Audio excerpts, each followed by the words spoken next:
지난 시간에 이어서 계속해서 창세기 말씀 함께 나누도록 하겠습니다.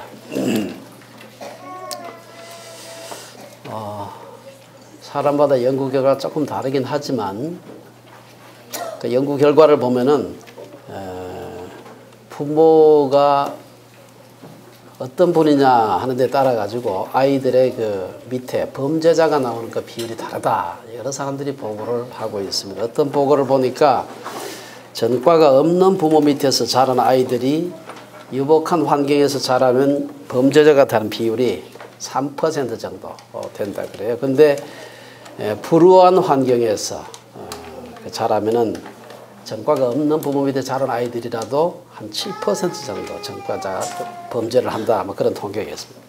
반면에 전과가 있는 부모 밑에서 자란 아이들의 경우에는 유복한 환경에서 자라면 한 12% 정도가 범죄를 하게 되고요. 불우한 환경에서 자라면 전과가 있는 부모 밑에서 불우하게 자라면 40%가 범죄를 한다. 그런 통계가 있습니다. 이러한 것은 결국은 범죄를 하는 데 있어서 유전적 요인이 있지 않느냐, 혹은 환경이 더 큰 요인이냐, 유전이 더 큰 요인이냐, 이거 지금도 계속해서 논쟁을 하고 있는데 사실은 뚜렷한 결말이 없습니다. 중요한 것은 부모의 그 삶, 부모의 그 범죄, 이것이 자녀들에게 어떤 형태로든 기계적인 인과관계는 없을지 모르지만 상당한 영향이 있다 하는 건 아주 분명합니다.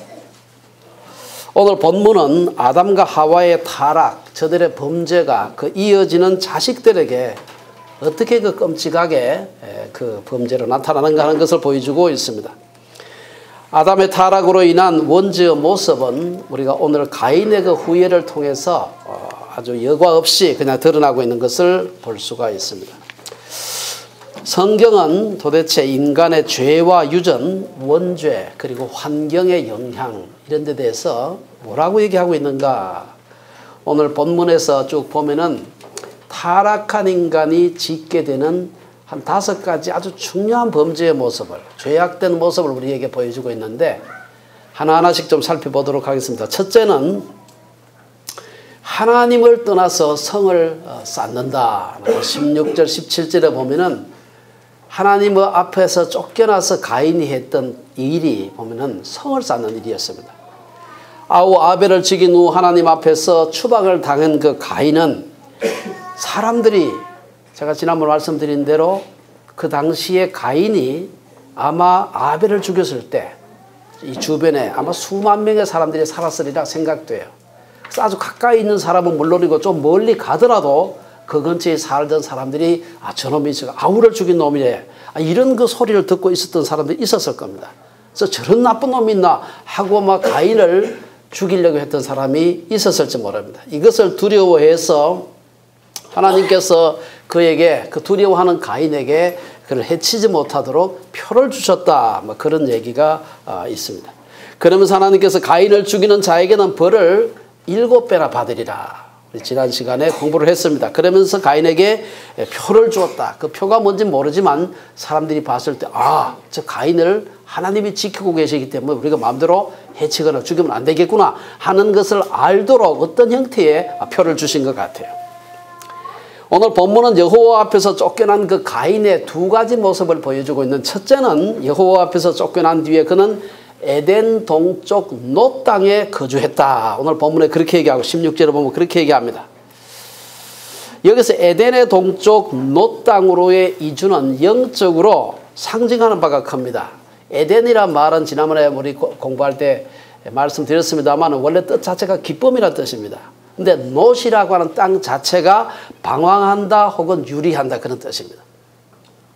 그래서 우리가 이 놋 땅이란 방황의 땅이다, 뭐 이렇게 말씀드릴 수가 있습니다. 그래서 하나님은 가인에게 땅에서 피하며 유리하는 자라가 되리라. 그리고 놋 땅으로 쫓겨났는데 놋은 이곳에서 유리하도록 쫓겨남을 받았는데 여기서 유리하지 않고 놋 땅에 정착한 것을 볼 수가 있습니다. 가인의 몸은 놋 땅에 아마 정착했을지 모릅니다. 계속 떠돌아다니는 게 얼마나 힘듭니까? 근데 그 영혼에는 쉼과 안식이 없었습니다. 사람이 범죄하게 되면은 안식할 수가 없습니다. 우리가 양심의 가책만 좀 받아도 밤에 잠을 못 이루고 그러지 않습니까? 말 한마디 잘못한 것 때문에도 밤을 잠을 잘 못 자고. 근데 큰 범죄를 저지르게 되면은 어떤 사람은 화인받은 양심을 가진 사람도 있지만 일반적으로 죄를 짓게 되면은 가책을 받아서 잠을 잘 못 잡니다. 이를 가장 잘 표현한 사람이 바로 초대교회의 마지막 교부인 어거스틴입니다. 어거스틴은 그의 젊은 날에 죄와 육체적인 그 향락에 빠져서 많은 그 참 나쁜 그런 행동을 하고 난 후에 하나님께 돌아와서 이렇게 고백했습니다. 그의 그 고백록에서 오 주님, 당신은 당신 자신을 위해 우리를 만들었사오니 우리의 마음이 당신 안에 안식하기까지 내 마음에 안식이 없었나이다. 아주 유명한 구절입니다. 어거스틴의 책을 하나도 안 읽어봐도 이 말은 대부분 압니다. 원체 유명한 말이에요. 첫째는 그것은 그 마음에 안식이 없었다. 그래서 얼마나 불안한지 모릅니다. 그러니까 두 번째 이제 거기에 쫓겨나서 했던 가인의 행위가 뭔가 하면 성을 쌓는 일이었습니다. 오늘 17절에 보면 그 얘기가 나옵니다. 유리하는 자가 되기를 거부하고 노 땅에 정착하기로 거주하기로 한 것도 하나님의 말씀을 어기는 것이었는데 그 다음 그가 노 땅에서 성을 쌓은 것은 노골적으로 구체적으로 하나님의 심판을 거부한 것이었다. 그러고는 그가 아내와 동침해서 아이를 낳았는데 에녹을 낳게 됩니다. 그리고 그 이름을 성의 이름을 에녹이라고 불렀습니다. 여기서 이 히브리어에서 에녹이란 말은 더 이상 시작한다 이런 말인데 에녹이란 말이 더 이상 하나님의 보호가 아니라 자기 스스로 자기를 보호할 수 있는 새로운 계보가 시작된다. 아마 그런 의미가 아닌가 생각이 됩니다. 성을 의미하는 말, 여기서 성을 의미하는 원래 그 히브리어는 성이란 말은 여러분 흔히 생각하는 그 성 있죠. 그 성 말고 이거는 도시라 혹은 동네라 함께 모여 사는 곳이다. 그런 뜻이 상당히 강합니다. 물론 그 주변에 성을 담을 쌓고 성을 쌓았겠죠. 그래서 우리 한국에 있는 남한산성과 같은 그런 성곽이라기보다는 성읍 혹은 도시라는 의미라고 보는 것이 맞습니다. 그래서 성을 쌓는다고 하는 것은 성을 쌓기도 했지만 그 안에 도시를 만들었다. 이렇게 볼 수가 있습니다. 가인이 성을 쌓는 것, 다시 말해서 도시를 건설했다는 말은 다시는 유리하는 자로, 하나님이 유리하는 자가 되리라 그랬는데 유리하는 자로 살지 않고 정착해서 살겠다. 이제부터는 하나님이 가인에게 주었던 표, 그거 관계없이 나는 내 힘으로 성을 쌓아서 적으로부터 나를 보호하겠다 하는 의미가 들어있습니다. 이러한 도시의 정신을 가장 잘 보여준 사건이 바로 창세기 11장에 보면 무슨 사건이 나옵니까? 바벨탑 사건이 나옵니다.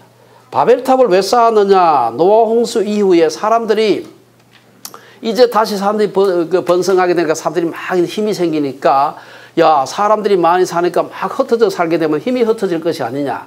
우리가 한 곳에 모여서 높은 탑 쌓아놓고 그걸 중심으로 보이는 곳에 함께 모여 살자. 힘을 모으자. 이런 뜻이 그 속에 들어있습니다. 그 창세기 11장에 보면은 노아 홍수 이후에 사람들은 성읍과 탑을 건설하여 그 탑 꼭대기를 하늘에 닿게 하여 우리 이름을 내고 온 지면에 흩어짐을 면하자. 바벨탑은 바로 사람들이 모여서 하나님 없이 스스로를 보호하는 도시의 정신을 상징한다. 이렇게 말할 수가 있습니다. 그래서 18세기 영국의 시인 카우프라는 사람은 하나님은 시골을 만들고 사람은 도시를 만들었다. 이런 유명한 얘기를 했습니다. 하나님을 떠난 인간이 도시를 만들고 성을 쌓는 것은 인간의 불안한 마음, 하나님 앞에 쫓겨난 범죄한 인간의 불안한 마음을 보여주는 대표적인 그 행위입니다. 여러분들이 혹시 일본에 가면은 오사카라고 한 도시가 있습니다. 우리 한국인들이 많이 사는 데인데 거기 가면은 오사카 성이라는 게 있어요. 제가 많은 데를 보았지만 오사카 성을 보면요. 인간이 불안하면 어떤 건물을 짓는가 하는 것을 아주 단적으로 보여줍니다. 혹시 오사카 성을 보신 분 있습니까, 이게? 오사카 성?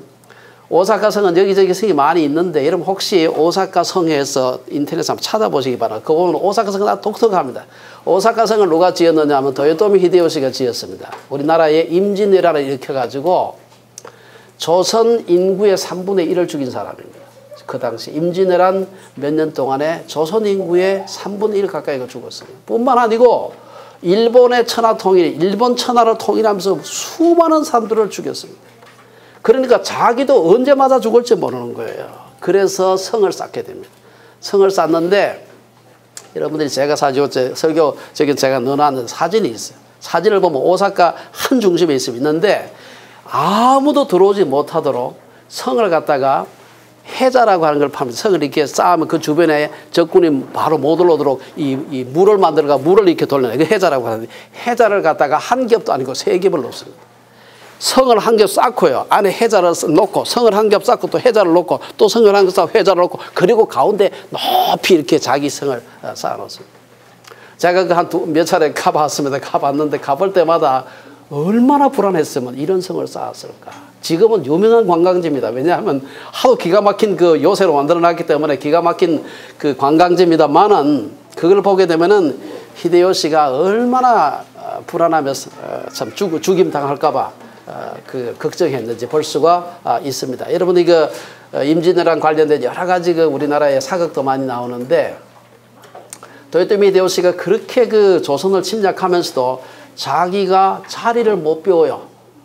그 여러분 그 소생장 고니시 유키나가하고 그 뭡니까 두 장군을 보내고 자기 못 가면 왜? 자기가 조선 출정에 나갔다가는 옆에 있는 그 뭡니까 그 도쿠가와 이에서 같은 이 호라이가 버티고 있는 겁니다. 언제 자기를 칠지 모르니까 비우지를 못하는 거예요. 이런 불안한 인생을 사는 것이 물론 아주 그 참 극악무도한 사람이지만 우리 모든 인생이 가지고 있는 불안을 어쩌면은 대변하는 것이 아닌가 그런 생각을 해봤습니다. 하나님은 가인에게 그의 생명을 보호하겠다고 약속했지만 가인은 스스로 자기 목숨을 보호하기로 한 것입니다. 하나님을 거역하는 가인의 모습은 여기서 끝나지 않습니다. 그가 쌓은 성의 이름을 누구의 이름으로 지었다 그랬어요? 자기 아들 에녹의 이름. 여러분 에녹이라는 말 또 들어보지 않았습니까? 5장에 가면은 창세기 5장에 가면은 그 셋의 아들 중에서 에녹이 나오는데 그 에녹하고는 틀리는 에녹입니다. 이 가인의 후손 에녹입니다. 그래서 이러한 그의 행위는 유리하는 자가 될 것이라는 하나님의 명령을 정면으로 도전하는 그런 말씀이었다. 이러한 가인의 모습은 하나님을 떠난 인간이 어떤 모습으로 살아가는가 하는 것을 보여주는 예라고 볼 수가 있습니다. 이처럼 가인의 거역하는 모습은 그 후손들의 모습을 통해서 좀 더 구체적으로 나타나게 되는데 특별히 오늘 본문에 나와 있는 것이 라멕의 세 아들들을 통해서 잘 나타납니다. 첫 번째는 성을 쌓는 인간의 모습. 두 번째, 라멕의 세 자녀들을 통해서 나타났는데 첫 번째는 그 일부 다치의 시조가 된 라멕의 모습을 볼 수가 있습니다. 18절, 19절에 보면은, 특별히 19절에 보면은 라멕이 두 아내를 맞이하였으니 하나의 이름은 아다요, 하나의 이름은 실라였더라. 여기서 여러분들이 특별히 라멕에 대해서, 라멕이란 말 자체가 원래 능력 있다, 강하다. 능력 있다, 강하다 그런 뜻입니다. 이런 이름 자체가 어떤 의미에서 죄악된 모습을 나타낸다고 볼 수가 있습니다. 그 죄악된 첫 번째 모습이 첩을 취한 것이었습니다. 그의 첫 번째 아내가 아이를 낳지 못한 것도 아닙니다. 하나님이 정하신 일부일치의 결혼의 원리를 깨뜨린 것이죠. 첫째 아내가 아이를 낳고 아들도 낳고 다 했는데 또 다른 아내를 취했던 것입니다. 지금도 이슬람이나 아프리카 등에서는 아내의 숫자가 남자의 능력으로 인식되는 그런 문화가 지금도 소수지만 남아 있습니다. 아담의 타락은 가인을 통해 살인사건으로 이제는 라멕을 통해서 결혼을 오염시키는 것으로 나타나게 됩니다. 라멕은 처음으로 일부일체의 창조 원리를 어기고 첩을 취했습니다. 첩을 취한다는 말은 자기의 육체적인 욕구를 따라서 살았음을 상징적으로 보여주는 것입니다. 많은 사람들이 이런 생각을 해요. 아니 구약에는 뭐 여러 족장들도 첩을 취하지 않았느냐. 그래서 성경이 마치 첩을 취하는 것을 허용하는 것으로 오해하는 경우가 있습니다. 실제로 아브라함이나 야곱이나 이런 야곱의 12아들 중에도 첩을 취한 사람들이 많이 있었습니다. 실제로 레위기도 보면은 꼭 첩을 허용하는 듯한 그런 성경 구절이 있는 것도 사실입니다. 레위기 21장 15절에서 17절에 보면 마치 그 첩을 취하는 걸 그냥 성경에서 모른 척하는 그런 듯이 보이는 구절도 있습니다. 하지만 그렇다고 해서 성경이 첩을 취하는 것을 허용했다거나 혹은 첩을 취하는 것이 죄가 아니다 그렇게 얘기할 수는 없습니다. 하나님의 창조 질서는 원래 일부일체였습니다. 창세기 2장에 보면 우리 잘 아는 대로 이러므로 남자가 부모를 떠나 그의 아내와 합하여 둘이 한 몸을 이룰지로다. 말라기서에도 그 유명한 말씀이 있습니다. 그에게는 영이 충만하였으나 오직 하나를 만들지 아니하였느냐. 어찌하여 하나만 만드셨느냐. 이는 경건한 자손을 얻고자 하심이라. 이 신약에도 마찬가지입니다. 예수님께서도 물론 구약을 인용했습니다만은 창조 때로부터 사람을 남자와 여자로 지으셨으니 이러므로 사람이 그 부모를 떠나서 아내와 그 둘이 한 몸이 될지니라. 사도 바울도 교회 지도자들의 자격을 얘기하면서 한 아내의 남편에 감독도 그렇고 집사도 그렇고 다 한 아내의 남편이어야 한다. 하지만 역사적으로 보면 하나님은 인간의 성적 타락 때문이 아니라 생존을 위해서 특별한 경우에 한시적으로 일부 다처를 갖다가 허용한 그러한 때가 있습니다. 묵인하신 것이죠. 남녀 인구의 그 아주 심한 불균형이 일어날 때 그런 일이 가끔 있었습니다. 예를 들어서 남자들이 전쟁이라든지 그따 여러 가지 일로 많이 죽어가지고 일부 일처를 하게 되면 이 시집 못 가는 여자들이 너무 많은 겁니다. 그런 경우는 한시적으로 묵인을 하고 허용을 한 경우가 있습니다만은 성경이 일부 일처를 갖다가 일부 다처를 주장한다. 이건 말이 안 된다. 이렇게 볼 수가 있습니다. 우리가 본 19세기 중엽까지만 해도요. 19세기 중엽에 헝가리 의사로서 제멜바이스라는 사람이 있었습니다. 이 사람이 나중에 이제 오스트리아 와서 비엔나에서 의사로서 근무를 하게 된 산부인과에서 했어요. 이 사람이 처음으로 소독이라고 하는 개념을 병원에 도입하게 됩니다. 19세기 같으면 1850년 그 전후입니다. 그거 할 때까지만 해도 사람들이 균이라고 하는 병균이라는 개념이 없어가지고 산모들 제왕절개나 무슨 이렇게 아이를 받을 때 손도 안 씻고 갖다 받아요. 그러니까 여자들이 아이를 낳다가 산용열이라는 데 걸려가지고 10명 중에 1명 이상이 죽었어요. 여러분 10%의 치사율이라면 엄청난 치사율입니다. 아이 낳다가 죽는 거예요. 다른 병이 있는 게 아이 낳다가 죽는 거예요. 의사들의 손을 안 씻어가지고 병균 때문에. 이것을 자기가 제멜바이스라고 한 젊은 의사가 손을 씻고 수술이라든지 이런 아이를 받아보니까 산모의 사망률이 확 떨어지는 겁니다. 그래 이게 눈에 안 보이지만 뭔가 있다. 이래가지고 손을 씻고 수술을 하자라고 하는 운동을 했다가 막 미친놈 온갖 얘기를 다 들었습니다. 나중에 이제 그때쯤에서 소위 미생물학이라고 하는 학문이 발전하게 되고 눈에 보이지 않지만 생물이 있다 하는 것을 알게 되고 지금은 뭐 상식이죠. 그때만 해도 많은 여자들이 아기 낳다가 죽었습니다. 아기 낳다가 죽었습니다. 구약에다 보면 그 라헬도 둘째 낳다가 죽지 않습니까? 이런 걸 보게 되면 남녀의 그 성비가 남자가 많아질 때도 있고 여자가 많아질 때도 있고 드물지만 일처다부하는 그런 데도 있습니다. 하지만 특별한 상황에서 한시적으로 하나님께서 묵인하신 그 복혼 제도를 성경이 허용한 것으로 오해해서는 안 된다. 축첩은 기본적으로 하나님의 창조 원리에 어긋나는 일이고 결혼 제도와 가정을 오염시키는 일입니다. 바로 이러한 결혼에 대한 오염이 가인의 후손 라멕에게서 시작을 했다. 이러한 결혼의 오염은 하나님을 떠나게 된 중요한 원인이 됩니다. 여러분 열왕기상 11장에 보면 그 유명한 솔로몬에 관한 얘기가 나오는데 솔로몬 왕은 후궁이 700명이요 첩이 300명이라 그의 여인들이 왕의 마음을 돌아서게 하였더라.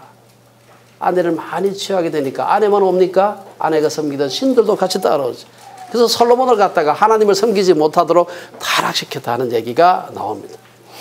라멕에게서 시작된 결혼의 오염은 그의 아들들을 통해서 구체적인 죄악의 문명의 발달로 이어지는데 첫째 20절에 보면은 그의 아들 중에서 야발이라고 하는 아들이 있었습니다. 야발이란 말은 여행자, 생산자 뭐 이런 뜻입니다.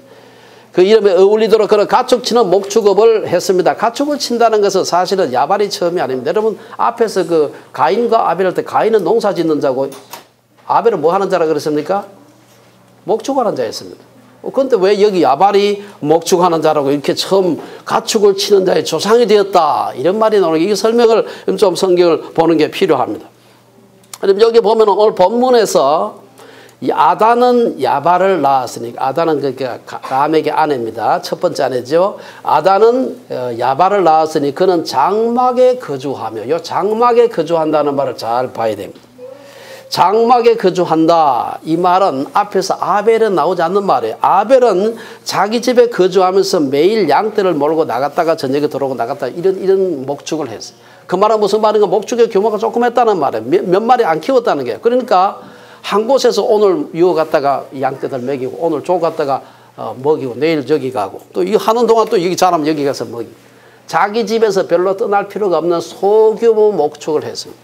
몇 마리인지는 잘 모르지만 자기 집에서 전혀 떠나지 않고도 얼마든지 몇 마리는 얼마든지 키울 수 있잖아요. 저도 어릴 때 양과 염소를 집에서 몇 마리 키웠는데 이사 다닐 필요 없습니다. 그러나 양이나 염소나 이런 그 짐승의 숫자가 100마리, 200마리, 300마리가 되면은 한 곳에 있을 수가 없습니다. 어떻게 해야 됩니까? 오늘 있는 대로 장막에 거주해야 돼요. 장막 쳐가지고 뭘 따라다닙니까? 풀과 물을 따라서 다녀야 됩니다. 이 말은 무슨 말인가 하면은 야발이 목축업자의 시조가 되었다는 말은 기업형 목축업을 얘기합니다. 물론 오늘과 같은 수천 마리는 아닐지 몰라요. 그러나 한 곳에 정착할 수 없는 꽤 큰 규모의 목축업을 시작했다. 이렇게 볼 수가 있습니다. 현대적 의미에서는 아마 기업을 일으키는 자가 되었다. 이렇게 우리가 볼 수가 있죠. 성경 주석, 그 배경 주석을 보게 되면은 염소나 양을 최초로 기른 것이 이제 그 염소나 양이 최초로 기른 가축인데 다 이제 야생이 있던 거지 소위 길을 들인 것이죠. 역사를 보게 되면 BC 9000년까지 거슬러 올라갑니다. 돼지를 길렀다는 증거도 BC 7000년까지 거슬러 올라갑니다. 그러니까 여러분들 BC 4000년에 뭐 우주를 만들었다는데 이렇게 얘기하면 이게 하나도 안 통하는 겁니다. 아시겠죠? 예. 오늘 기록에 보면은 이미 가축을 길렀다는 증거가 BC 9000년까지 지금부터 11,000년까지 거슬러 올라가는 것을 볼 수가 있습니다. 아벨이 목축을 했던 것이 죄가 아니었던 것처럼 사실은 야발이 목축업을 했다는 자체는 죄가 될 수가 없습니다. 하지만 기업의 정신이 하나님의 공급하심보다는 자기 힘으로 기업을 일으켜서 내 힘으로 내가 먹고 살겠다. 하나님 공급 없이 나 혼자 살겠다고 하는 탐욕으로 이어지게 되면 큰 죄가 되는 것입니다. 죄악된 동기를 갖고 있는 것이죠. 야발은 목축업, 요즘 말로 하면 전문 기업을 시작한 사람인데 하나님에게도 저주받은 땅에도 의존하지 않고 나 스스로 살아갈 수 있는 터전을 마련하겠다. 이것이 죄악된 후손들의 모습입니다. 두 번째, 람에게 둘째 아들이 누굽니까? 유발이라는 사람이에요. 유발이란 그 이름은 원래 그 이름 자체가 악기 다루는 자, 음악인 뭐 그런 뜻입니다. 그 이름대로 그는 음악가의 조상이 되었습니다. 본문은 유발이 수음과 퉁소를 잡는 자의 조상이 되었다. 그러면 여러분 유발 이전에는 음악이나 악기가 없었을까? 그렇지 않습니다. 애들이 그 옛날에 그 고고학적인 여러 가지 발굴들을 하는 걸 보게 되면은 그 발굴물 속에서 절대로 빠지지 않는 게 있습니다. 그게 뭔가 하면 물론 먹고 사는데 관계된 거 다 나오죠. 그와 더불어서 여자들 장신구하고 악기가 꼭 나옵니다. 다른 물론 생활 필수품 말할 필요도 없고 이 두 가지가 꼭 나오고 어디나 보면 꼭 나옵니다. 근데 장신구 같은 거 나오는 거 보면요. 네안데르탈인도 악기를 쓴 흔적이 남아요. 몇만 년 전의 일입니다. 모든 대륙에서 모든 민족에서 다 나오고 있는 걸 볼 수가 있습니다. 예를 들어서 BC 4000경, 이게 뭐 BC 4000년 되었는데 피리가 나와요. 뭐 현대적인 아주 멋진 피리는 아니지만 피리가 나옵니다. 우르의 왕족 묘지에도 보면 언제 피리가 나오고 수금이 벌써 BC 3000년경에 나오고요. 제가 좋아하는 악기가 뭐가 있습니까? 오카리나예요. 오카리나 얼마 오래된지 아십니까? 오카리나는 12,000년 정도 됐다고 봐요. 가장 오래된 악기 중에 하나입니다. 왜냐? 어느 민족, 어느 문화가 다 오카리나 다 있어요. 요즘처럼 12구멍짜리 이 멋진 오카리나 아주 그냥 노래 막 따라할 수 이런 거는 지금부터 150년 전에 이탈리아 부드리오에 있는 도나티라는 사람이 처음 이 사람 벽돌 만드는 사람이에요. 벽돌이 맨날 굽잖아요. 그래서 구워가지고 만든 겁니다. 그 사람이 처음으로 구멍을 뚫어가지고 만드는데 원래 그 원형은요. 중국에도 몇천 년 전부터 있었고 페루나 남미에도 몇천 년부터 있었고 우리나라도 순이라는 악기로 형태는 조금 다른데 원리가 똑같아요. 다 있습니다. 음악은 인간의 처음부터 인간의 시조부터 처음부터 존재했다. 음악은 인간의 역사와도 같은 오랜 역사를 가지고 있습니다. 그러면 유발이 수금과 퉁소를 잡은 모든 자의 조상이 되었다. 이 무슨 뜻입니까? 이것은 전문 악사 혹은 전문 악기 제작자가 되었다는 말입니다. 하나님의 면전에서 쫓겨난 가인의 후예들이 심리적인 불안과 공포를 위로하기 위해서 악기를 개발 연주했을 겁니다. 음악 연주를 통해서 자기 스스로를 즐겁게 할 뿐 아니라 다른 사람들을 즐겁게 하는, 그래서 그것으로 생업을 삼는 음악인 혹은 악기 제조하는 장인이 되었다는 말입니다. 그렇다면 악기 자체 혹은 악기 연주 자체가 죄악된 요소가 있을까? 그렇지 않습니다. 우리도 지금 찬양하면서 같이 여러 가지 악기를 갖다 놓고 연주하면서 하지 않습니까? 또 성경에 보면은 모든 악기로 새 노래로 하나님을 찬양하라고 하는 그런 성경 말씀도 있어요. 그래서 노래를 하거나 혹은 악기를 연주하거나 악기를 만들거나 하는 것 자체는 죄악이라고 할 수가 없습니다. 중요한 것은 인간이 쾌락의, 죄악된 쾌락의 도구가 되어서는 안 된다는 것이죠. 미술에도 소설에도 영화에도 타락한 측면이 있는 것처럼 음악에도 타락한 그 측면이 있을 수가 있습니다. 또 하나님을 떠난 인간 얼마나 불안합니까? 이런 불안할 때 노래하면 얼마나 위로가 됩니까? 찬송 부르면 얼마나 위로가 됩니까? 저도 혼자 앉아서 혼자 이렇게 옵카리나 부르면 그렇게 위로가 될 때가 많습니다. 인간의 마음에 있는 불안을 위로해주는 악기. 목축업의 시조가 된 야발에 이어서 악기 연주의 시조가 된 유발을 언급하는 것은 아마 이유가 있었을 겁니다. 목축하게 되면 소라든지 양이라든지 주로 뿔이 있거든. 대부분의 악기는요, 뿔이나 뼈로 만듭니다. 뿔은 개관악기 만들고 뼈는 폐관악기 만듭니다. 그렇기 때문에 이 목축하는 자 이어서 음악을 하는 사람, 악기 제조자 이름이 나오는 것입니다. 세 번째는 람에게 세 번째 아들은 이는 아다에게서 난 게 아니고 실라라고 한 두 번째, 첩에게서 난 두 번째 부인에게서 난 아들인데 두발 가인이 있습니다. 이 두발 가인은 구리와 쇠로 여러 가지 기구를 만드는 자다, 이렇게 되어 있습니다. 여러분, 그래서 두발 가인이란 말 자체가 동철로 일하는 자, 이런 뜻입니다. 그 이름에 걸맞게 그는 구리와 쇠로 여러 가지 기구를 만드는 그런 사람이었습니다. 여기서 여러 가지 기구가 뭘까? 그건 1차적으로 농사를 짓거나 나무를 베거나 이런 연장이 될 겁니다. 하지만 거기서 더 나아가서 칼이나 창과 같이 다른 사람을 해칠 수 있는 무기도 당연히 포함되었을 겁니다. 여기서 만들다 하는 말은 그냥 만드는 게 아니에요. 날카롭게 하다, 망치질하다, 벼리다, 혹은 담금질하다, 단단하도록, 그런 뜻이 포함되어 열처리가 포함되어 있습니다. 우리 개역 개정에서는 그는 구리와 쇠로 여러 가지 기구를 만드는 자요. 개역 한글에 보면은 그는 동철로 각양 날카로운 기계를 만드는 자요. 이렇게 날카롭다는 건 물론 날카로워야 무도 잘 쓰리고 칼이, 그렇지만 또 사람하고 전쟁할 때도 칼이 날카로워야 돼. 사실은 전쟁과 혹은 무기에 대한 의미가 속에 들어 있습니다. 두발 가인이 만든 동철기는 우리에게 두 가지 생각할 거리를 제시하고 있습니다. 여러분 생각해 보면은 아담과 하와, 가인, 그리고 하다가 라멕의 아들 두발 가인. 여기에 도대체 이 기록을 보면은 석기를 사용했다는 기록이 없습니다. 이게 사실 성경 읽을 때 석기 시대는 어디 갔느냐? 여러분 석기 시대는 크게 두 가지로 나눕니다. 하나는 타제 석기 혹은 뗀 석기. 떼 가지고 썼는데 뗀 석기라 그래요. 이게 무기나 연장으로 썼던 석기였는지 아니면 저절로 어디 떨어지다 보니까 그 돌이 깨졌는지 알 방법이 없어요. 그래서 타제 석기는 학자들 간에도, 구석기 정복하는 학자들 간에도 논쟁이 있습니다. 이게 진짜 그 연장이 맞느냐 아니면 저절로 깨진 거 아니냐. 그런데 부인할 수 없는 것은 마제석기 혹은 그걸 간석기라고 해요. 갈아서 쓴다. 갈아서 마제석기. 이거는요, 사람이 만든 게 아주 분명합니다. 이건 뭐 부인할 수가 없어요. 그리고 그 시대가 빠른 데는 뭐 BC 한 9,000년, 늦게 시작된 데는 BC 한 5,000년, 그때부터 시작해서 그 마제석기가 구체적으로 부장품 같은 데서 아니면 그 유물에서 나오고 있습니다. 그 수천 년의 긴 세월 동안 석기 시대가 있었던 걸 어떻게 설명할까? 사실 고민입니다. 사실 오늘 그 본문을 보게 되면은 이 석기 시대에 대한 얘기가 전혀 나오고 있지 않습니다. 바로 동철기로 각종 뭐 연장이라든지 무기를 만든 얘기만 나오지 거기에 석기에 대한 얘기가 나오고 있지 않습니다.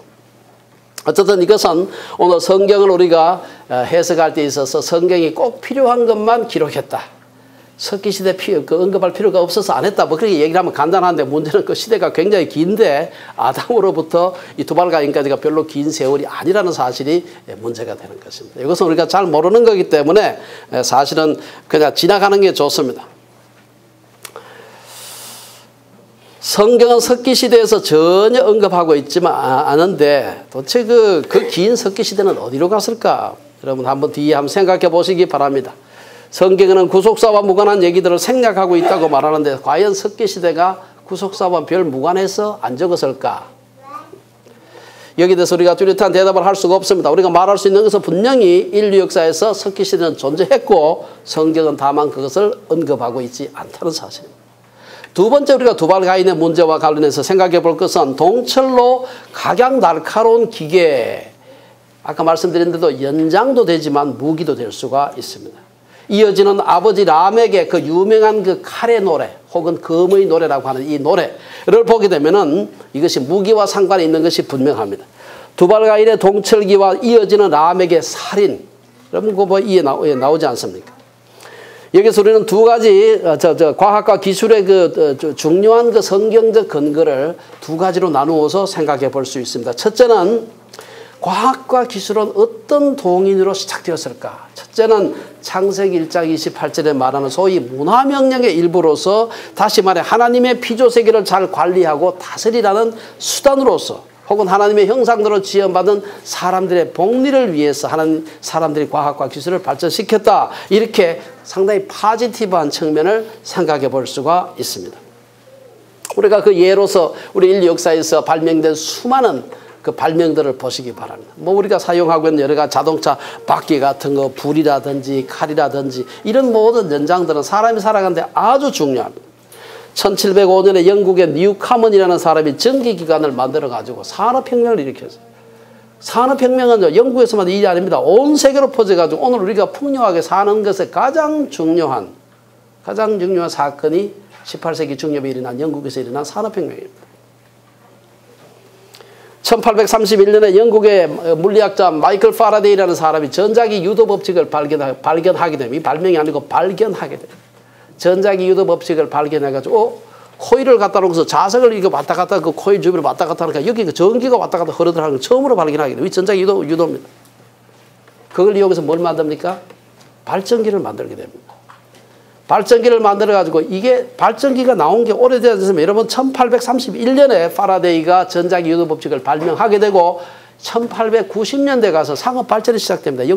미국의 웨스팅하우스 같은 처음으로 돈 받고 전기 파는 그런 발전기를 돌리게 됩니다. 오늘 여러분들 전기 없는 세상 생각할 수 있습니까? 컴퓨터가 뜨고 뭐 인터넷이 뜨고 하지만 전기 없으면 모두가 아무것도 돌아가지가 않습니다.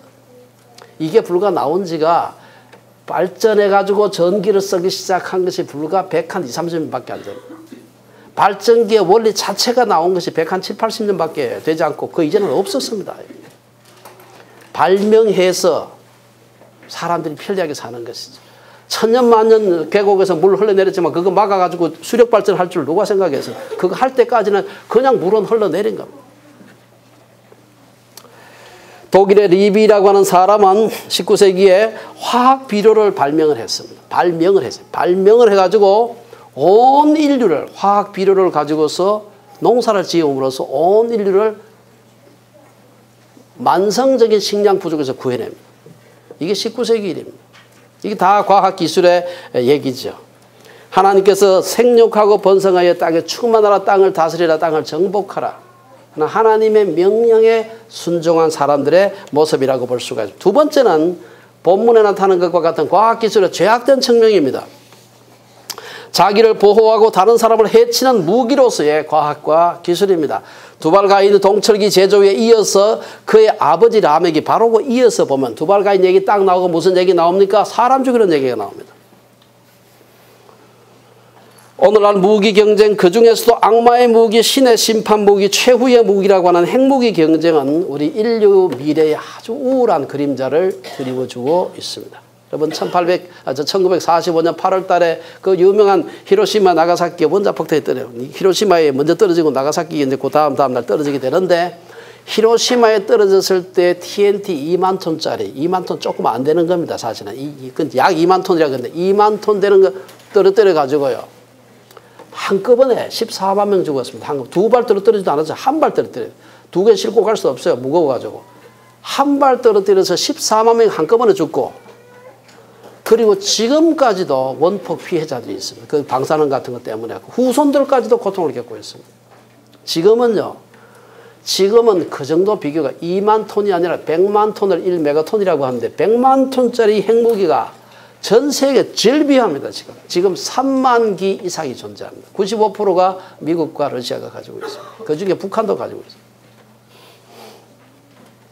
여러분 왜 핵무기 개발한지 압니까? 1945년도에 실제로 나가사키 히로시마에 원폭 떨어뜨리고 난 뒤에 한 번도 원자폭탄 실험은 했지만 사람을 향해서 떨어뜨려 본 적이 없습니다. 그런데 한 번도 지난 70년 동안 한 번도 못 써본 무기를 계속해서 쌓고 있는. 왜 쐈습니까? 불안해서 쐈습니다. 내가 안 가지면 저놈이 나 공격하지 않을까 싶어가지고 너도 쌓고 나도 쌓고 이래가지고 여러분 계속 지금도 만드는 거예요. 더 성능을 개선하고 더 소형화하고 계속해서 만들고 있는 겁니다. 얼마나 불안하면 그럴까. 이게 과학과 기술의 부정적인 측면 중에 내가 혹시 다른 사람으로부터 공격받지 않을까. 내가 공격받을 때 나도 바로 복수해야 되지 않을까. 이 마음 때문에 마치 라멕이 자기를 상하게 했던 청년을 죽였던 것처럼 나를 상하게 하면 내가 죽여버려야 되지 않은 그 마음이 이 부정적인 과학기술의 모티브라고 볼 수가 있습니다. 양면이 있다는 사실입니다. 오늘 그 마지막으로 가인의 후예의 그 모습 중에서는 복수살인을 하는 그 라멕의 모습이 나옵니다. 23절, 24절에 보면은 그 얘기가 나오고 있습니다. 라멕은 첩을 취하는 죄에 이어서 그의 아들 두발 가인의 무기를 가지고 다른 사람을 죽이는 두 번째 살인. 첫 번째는 가인이 아벨을 죽이는 것. 두 번째 라멕이 청년을 죽이는 얘기가 나오고 있습니다. 마치 남자들이 여자들 앞에서 객기를 부리는 것처럼 라멕은 사람 죽여놔놓고 자기 아내 앞에 세워놔놓고 금의 노래, 칼의 노래를 불러요. 내가 이 자식 죽였다 이렇게 하고 지금 자랑하고 있는 겁니다. 흔히 인류 역사상 최초의 금의 노래 혹은 칼의 노래라고 알려진 23, 24절의 내용을 보면은 라멕이 한 청년과 싸움을 하다가 아마 좀 다쳤는 것 같아. 그놈은 내게 창상 혹은 좀 다치겠지만 나는 그놈을 죽여버렸다. 이 통쾌한 복수를 했다는 것을 자기 두 아내한테 지금 자랑하고 있는 것입니다. 그는 청년을 죽인 후에 자책감, 죄책감을 느끼기는커녕 자기의 두 아내 아다와 실라에게 자랑하고 있습니다. 살인을 했을 뿐 아니라 그런 살인한 행위를 도리어 축하하며 자랑하고 있습니다. 아마 이때 라멕은 두발 가인이 만든 칼을 들고 유발이 만들었던 악기를 가지고서 연주하며 이 노래를 안 불렀겠나 생각이 됩니다. 라멕의 살인 예찬 속에는 두발 가인이 만든 무기가 하나님이 가인에게 주신 표보다도 더 확실하게 자기를 지켜줄 거라고 하는 확신이 들어 있었던 것입니다. 라멕은 이제 어떤 경우에도 하나님의 보호나 도움이 필요치 않았습니다. 아들 두발 가인이 만든 무기만 있으면 이제 그 따위 하나님의 표는 없어도 된다 생각한 것이지. 하나님은 범죄하고 쫓겨나는 가인이 두려워할 때 가인을 죽이는 자는 벌을 7배나 받으리라. 근데 라멕은 여기서 나아가서 7배 정도가 아니고 나를 건드렸다가는 77배를 복수하겠다. 여러분 77배 하는 것에 생각나는 구절 없습니까? 신약에 보면은 예수님께서 베드로가 와서 예수님 나한테 잘못하면 몇 번이나 형제를 용서할까요? 하니까 예수님께서 7번 하면 되겠습니까? 7번 같으면 요즘에는 완전 숫자입니다. 한 10번 하면 되겠어요. 그런 뜻입니다. 우리 1, 2, 4, 10진법에서 이제 10이 완전수에 속하지 않습니다. 10 하지 말고 7번 말고 70번씩 7번이라고 하라. 70번씩 7번 몇 번입니까? 490번. 490번 하란 말이 아니고 무한히 용서라 그 말이에요. 이게 무한히 용서라. 근데 요 표현하고 오늘 여기 나오는 77배란 말하고 똑같은 표현이에요. 이게 어디나 찾아보면은 여기 77로 번역할 수도 있고 70번씩 읽으면 490이라고 번역할 수도 있대. 둘 다 똑같은 말입니다. 이거는 또 다르다 생각하시면 안 되고 이것은 무한한 복수를 말합니다. 나를 건드렸다가는 우리말로 하면 작사를 내겠다. 그냥 놔두지 않겠다. 그냥 요조를 내겠다. 그런 뜻입니다. 오늘 현대 과학기술을 보면서 우리가 정말 사람들의 교만과 자기의 힘에 대한 과신을 보여주는 형태로 과학과 기술이 발전하는 걸 볼 수가 있습니다. 결론적으로 오늘 본문에 나타난 아우를 살해하고 하나님 앞에서 추방당한 가인과 그의 후예들이 만든 죄악된 문화 한 5가지 정도를 살펴보았습니다. 하나님을 떠난 인간이 무엇을 추구하는지를 보려면 가인과 그의 후예들을 보면 되는 것입니다. 가인과 그의 후손 중에는 죄악된 삶을 산 사람이 많았습니다. 앞에서 우리가 잠깐 그 얘기했습니다. 사실 우리 부모된 자로서 사실 우리가 바르게 살아야 될 의무가 있습니다. 감옥에 들어갈까 겁나서가 아니고 우리 자녀들을 위해서라도 우리가 바르게 사는 것이 필요한 것입니다. 가인의 후예들은 자기 보호와 더불어 다른 사람들과의 관계를 단절을 시키는 성을 축조했고 처음으로 첩을 취함으로 결혼을 오염시켰고 인간의 탐욕을 만족하는 기업을 시작했고 자기 만족을 위해서 악기와 음악을 시작했고 다른 사람을 해치기 위한 무기를 개발했고 그리고 그 무기를 가지고서 사람을 죽였습니다. 물질적 풍요, 세속적 쾌락, 힘과 무력을 추구했던 가인과 그의 후예들의 죄악된 문화는 오래지 않아서 노아의 홍수로 완전히 멸망하게 됩니다. 여러분 이제 다음 시간에 우리가 셋의 후손에 대한 얘기를 2주에 걸쳐서 살펴보고 이제 그 다음에 이제 우리가 지난번에 끝냈기 때문에 6장부터 지난번에 공부를 했습니다. 6장부터 노아의 홍수에 대한 얘기가 나오고 그 악한 가인의 문화가 어떻게 완전히 절멸해 버리는가. 하나님께서 이 땅에서 완전히 청소를 해버립니다. 그걸 보게 되면 악한 죄악의 문화가 결말이 어떤가 하는 것을 볼 수가 있습니다. 가인의 문화는 필연적으로 경제적인 착취와 쾌락으로의 탐닉, 피 흘리는 정복을 야기할 수밖에 없는 것입니다. 하나님은 우리들에게 십계명을 주시면서 나 내 하나님 여호와는 질투하는 하나님인즉 나를 미워하는 자의 죄를 갚되 아버지로부터 아들에게로 3, 4대까지 이르게 하거니와 나를 사랑하고 내 계명을 지키는 자에게는 1000대까지 은혜를 베푸시느냐. 출애굽기 20장에 나온 얘기입니다. 동일한 말씀이 신명기에 또 나옵니다. 성경은 하나님을 사랑하는 자의 축복과 더불어서 하나님을 미워하는 자의 죄에 대한 보응을 명백하게 대조하고 있습니다. 오늘 본문에 이어지는 셋의 후손에 대한 하나님의 축복은 가인의 후손에 대한 저주와 심판과 아주 대조가 되는 걸 볼 수가 있습니다. 우리가 앞에서 소개한 같이 부모의 불순종과 순종이 자손들에 대한 저주와 축복으로 이어진다 하는 것을 우리가 생각하고요. 오늘날 이거 많은 연구 결과들을 통해서도 입증되고 있습니다. 가인과 그의 후손들과 같이 후예들과 같이 죄악된 가문이 아니라 우리가 다음에 공부하게 될 셋과 같이 그의 후예들이 만든 구원의 가문, 축복의 가문을 이어가기를 주의 이름으로 축원합니다. 기도하겠습니다.